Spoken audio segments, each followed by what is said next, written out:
Concluded. The Leader of the Opposition. Thanks, Mr Speaker. My question is addressed to the Treasurer.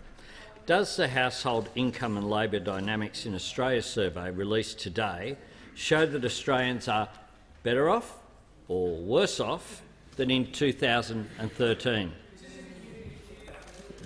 Member for Goldstein. The Treasurer has the call. Well, are certainly better off, and when he refers to the Hilda survey, they're better off since 2013. And when he refers to the Hilda survey, that was conducted to December 2017. Since then, the unemployment rate has come down from 5.6 to 5.2%. The wage price index has increased from 2.1 to 2.3%. Real wages has increased. The participation rate has increased.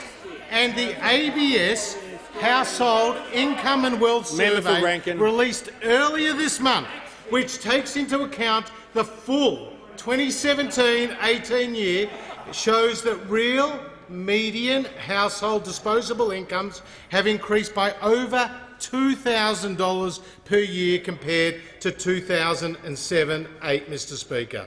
The other point about the Hilda survey, when it comes to poverty line, it says that there's fluctuated over time, but the broad trend has been downwards. This is especially true since 2007, when 12.4% of the population was in relative poverty. By 2016, the proportion in poverty had fallen to 9.6%. Mr Speaker, the bottom line is that this government, this side of the House, have been responsible for helping to create the conditions where more than 1.4 million new jobs have been created, Mr Speaker, and lower taxes have ensured that Australians can earn more and keep more of what they earn. But, Mr Speaker, I tell you what will lead to worse outcomes for the Australian people: lower household incomes and a lower standard of living. That's $387 billion of higher taxes. Now, the Leader of the Opposition can stand up today and tell the House that those policies are no longer the policies of the Labor Party. And the Prime Minister says he can. The Prime Minister said the Leader of the Opposition can, but he won't, because he needs to wait for Jay Weatherall. The Treasurer will resume his seat. The Leader of the Opposition. Sitting over there, mate. Treasurer will cease interjecting. Whoever's interjecting behind the Leader of the Opposition can cease interjecting. If the Treasurer wants to give me leave, I haven't. You're not in the chair. Can I point out to members on both sides? Always very happy to sort of get advice, but I haven't given anyone the call yet. So out there in Voterland, they're just watching a couple of mouths move. You're on mute. I might just sit here for a minute or two. What do you think?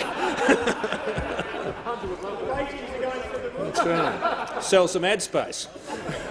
The Leader of the Opposition. Thank you, Mr Speaker. If the Treasurer wants to give me leave to make a statement about Labor's agenda, I'm happy to do so. There's no point Whatever of order. time you The like. Leader of the Opposition will resume his seat. The Treasurer for up to 45 seconds. Thank you, Mr Speaker. We were making the obvious point that those on that side of the House stand for $387 billion of higher taxes, and those higher taxes on retirees, on superannuants, on workers, Mr Speaker, on small business owners, on family business owners, will lead to lower disposable income and a lower standard of living.